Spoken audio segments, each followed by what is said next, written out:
Sometimes the place and time of our growing up gives us a cultural story that just doesn't quite fit.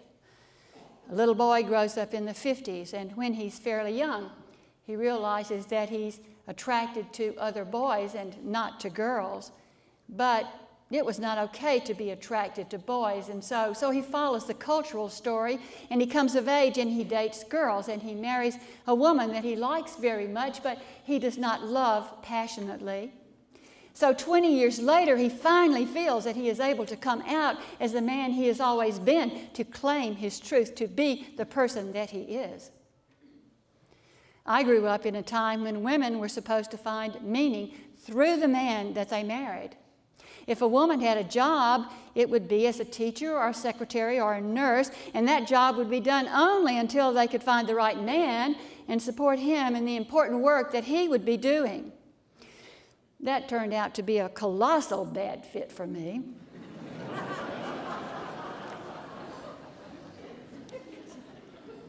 Young women these days are being told another cultural story that is every bit as much a lie.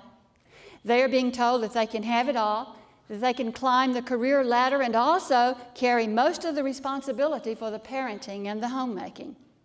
Work structures need to change so that family relationships can flourish, for they are the fabric that holds this society together.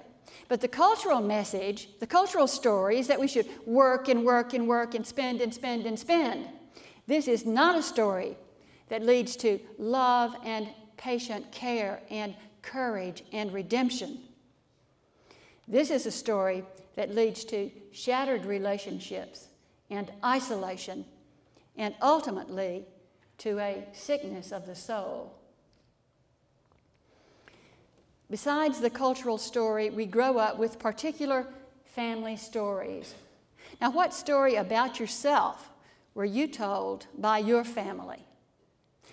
The story that I grew up with as the oldest child of 3 with no mother was that my needs were not important, that my place in life was to care for other people.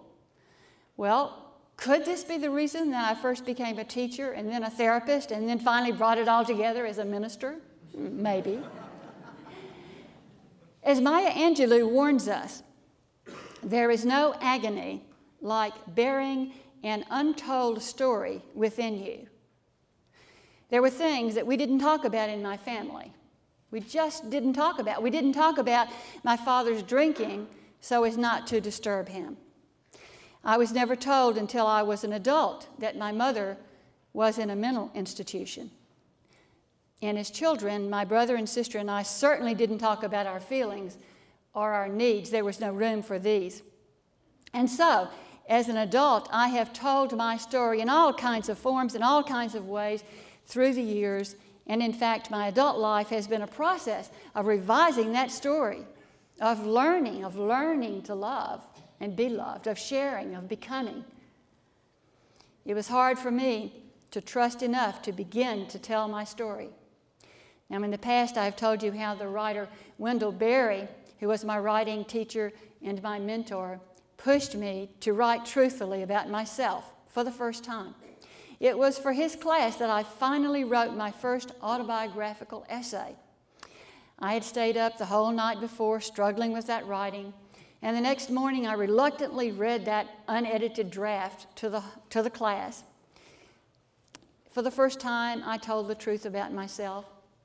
I showed myself as I was to that class. I showed myself as a woman who was angry, who was sad, who was joyful, who was caring, who was self-centered, who was passionate, who was compassionate, all those contradictions and more. All of me, I showed, and all of me as I was accepted by that class. That was a revelation for me.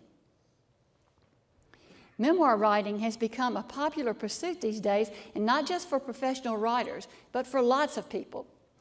Now, I want to tell you that we're going to have a writing retreat in the spring and a memoir writing class this spring. So look for that in our church calendar. If you want to do writing like this, there'll be an opportunity here in the church. It is significant personal work to tell your story. Your story blossoms into something much more subtle and complex when you allow it to wash over you, when you allow the images to return and be transformed and the metaphors to appear from the subconscious. You know, when you get the right metaphor, just the right metaphor, it can change the direction of your life.